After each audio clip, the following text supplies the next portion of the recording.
Hey everyone, and welcome to this video on how to fill out the Global Talent Stream application.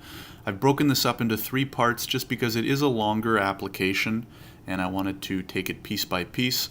In previous videos I explained what is the Global Talent Stream and eligibility, so I'm just going to jump right into the actual form itself. So the first question is to determine your eligibility.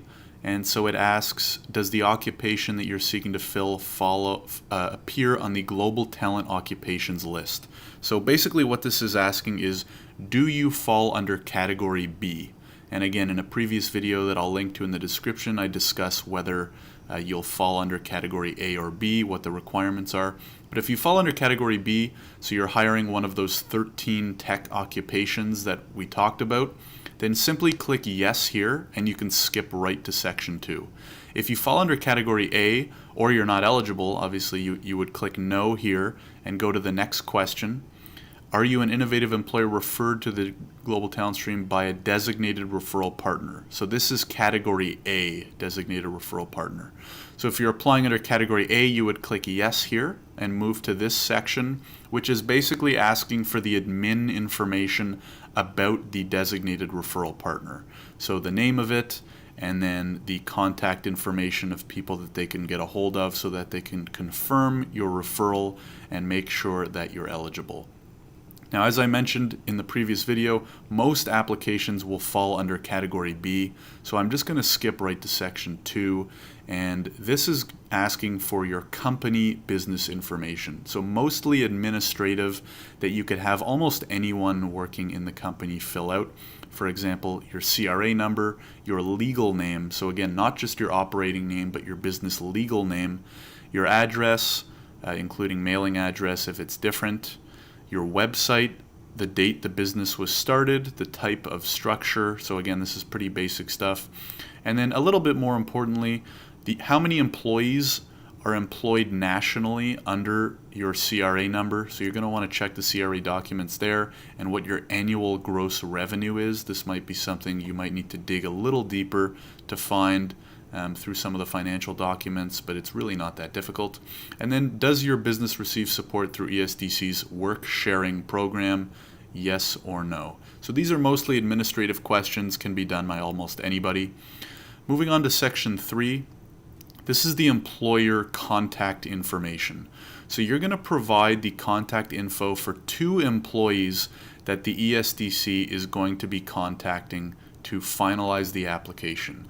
Now, this is actually fairly important, and a lot of people overlook or underthink who they should put on these forms. There's a few things to keep in mind. Number 1, you want to put people who are able to speak on behalf of the company. And the reason is that the ESDC is going to call or set up a call with either one or both of these people to review your labor markets benefits plan, which I'm going to get to in another video because it's further down on the form. But you need people who can commit to certain activities on behalf of the company, otherwise they're not going to be able to finalize your application and you won't be approved. So people who can speak to the company, for the company, like C-suite executives or co-founders or anybody like that. As well, you're going to want to keep in mind that you want people that are diligent with their communications. So if they're away from the phone all the time, maybe they don't look at their email very often, this can push back your application and approval time by a lot, because in most situations, once you apply, you're going to get either a call or an email from the ESDC within about 1 to 2 business days.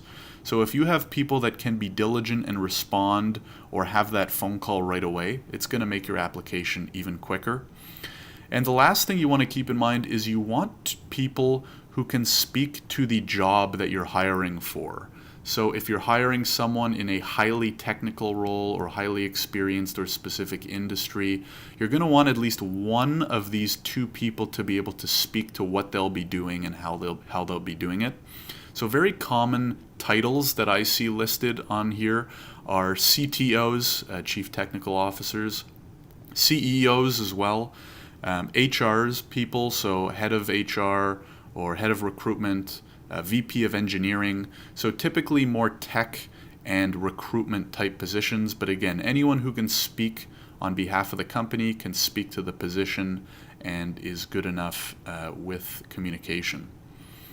Section 4 is for third-party information. So if you're using a representative, whether that be a lawyer or a immigration consultant or a notary or something, anybody who's able to represent you and be a paid authorized representative, their information will go here. If you're just submitting it on behalf of your own company, not using any representatives, just click no and move to section 5. If yes, obviously click yes, and then it just asks for their information, CRA number, name, contact information, and then down here you'll fill out the information of who's representing you. So again, it could be a paid representative, or it could be a non-paid representative like a family member or friend or something like that.